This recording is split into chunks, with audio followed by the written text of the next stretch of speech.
Matt LaFleur is widely viewed as one of the better head coaches in the NFL. Great regular season record, consistent playoff appearances, and yet, the Packers continue to come up short when it matters most. At a certain point, results matter. And after this year's playoff collapse, it's fair to ask a real question. Why is Matt LaFleur still the head coach of the Green Bay Packers? If you ask me, I think he should have gotten the boot. So let's start with the obvious reason of why he should have been fired. The Packers blew a 21-3 lead in the wild card round against the Bears. That is a fireable offense. There is no coordinator to hide behind, no player to scapegoat. When you lose a playoff game like that, it falls directly on the head coach. And I know some people are going to say, it's just one game. But winning a Super Bowl is hard. And when a coach shows you that this kind of collapse is possible under his leadership, you can't just ignore it. You don't get unlimited chances when you have a playoff caliber roster. Next, this wasn't a one-time thing. The Packers blew multiple multi-score leads this season. Week 3 versus the Browns, the Packers lost 13-10 after leading 10-0 in the fourth quarter. Week 15 versus the Broncos, they lost 34-26 after leading 23-14 in the third quarter. Week 16 against the Bears again, they lost 22-16 in overtime after allowing 10 straight points in the final 2 minutes of the fourth quarter. And to add a little cherry on top, Week 4 versus the Cowboys, they tied 40-40 in overtime after leading 13-0 in the first half. That's not bad luck. That is a pattern. And when a coach repeatedly shows you that blowing leads is in the cards, you have to move on. Another reason, the playoff resume is underwhelming. Matt LaFleur is only 3-6 in the playoffs. Yes, he's been excellent in the regular season. A .654 winning percentage is nothing to sneeze at. But when you win that much, the expectation is championships. He had Aaron Rodgers, an MVP quarterback, and couldn't get over the hump. Now he has Jordan Love, who has already proven he is a franchise quarterback and has put up strong playoff numbers, and LaFleur still couldn't get it done. There are so many coaches across the league who would kill to have those type of quarterbacks, and at some point, there's only one place left to point the finger. Next, I'm going to really break down this Bears playoff loss because it's so crazy that LaFleur still has a job after this. I don't think you guys realize how bad it was. Before we even touch the film, let's take a look at the numbers. The Bears won time of possession 32-27, despite the Packers leading by 18 at halftime. That doesn't even seem real. The Packers won the turnover battle 2-0, still lost the game. Josh Jacobs, their star running back, Pro Bowl level running back, only had 7 carries in the second half when the Packers were up by multiple scores. On the other side, Jordan Love, 31 pass attempts in the second half. When you have a double-digit lead, why are you throwing that much? Only 4 play-action passes in the entire second half. You're making it easy on the defense here, LaFleur. What are we doing here? And Love threw the ball over 45 times in the game, which is crazy. Only 11 play-action passes.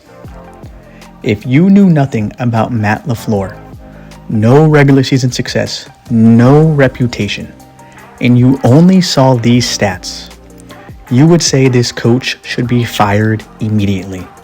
There is no excuse.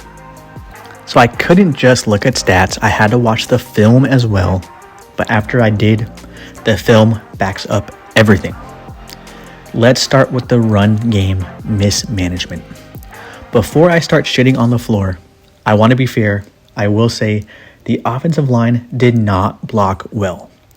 Josh Jacobs finished with 19 carries for 55 yards. He was stuffed on 8 carries.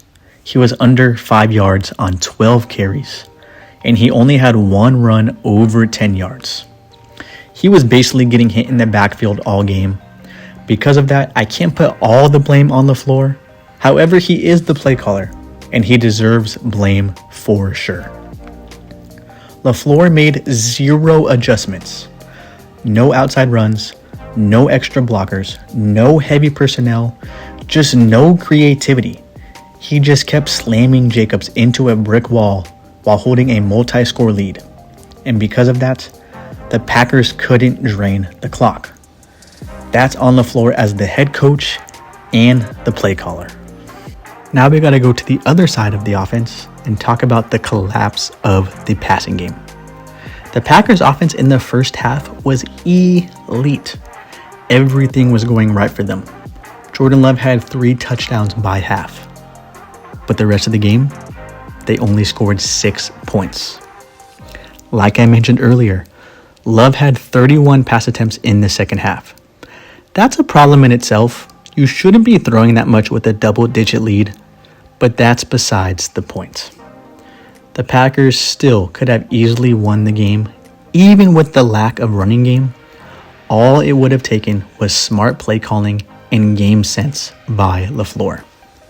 If you have a double-digit lead in the second half, all you have to do is keep the chains moving and move the ball downfield. Because if you do that, you're going to chew the clock, which limits the opposing team's possessions. To do that successfully, you need to limit penalties, give your quarterback easy throws, and limit incompletions. LaFleur did a very poor job doing that, which is basically why they lost the game. Despite a double-digit lead, LaFleur continued calling plays like he was trying to run up the score. No quick screens, no slants, no easy throws, constant downfield routes where receivers are running the sideline on like go routes. Even routes that were across the middle were 10 plus yards downfield. Because of that, Love had 2 intentional groundings in the second half. A quarterback with a double-digit lead should never be put in a position where intentional grounding is even possible. That's game management malpractice. At some point, accountability matters. You can't keep kicking the can down the road and hoping things magically change. Matt LaFleur has shown us who he is in the playoffs, and it hasn't been good enough. I still think he is a very good offensive mind. I just think he's best suited as an offensive coordinator where he can focus solely on play design and not game management. And yes, the grass isn't always greener. Finding a great coach is extremely hard. That's probably why the Packers have been reluctant to move on. But if I were a Packers fan, I would be exhausted by the same story every January. Regular season success doesn't matter if it keeps ending the same way.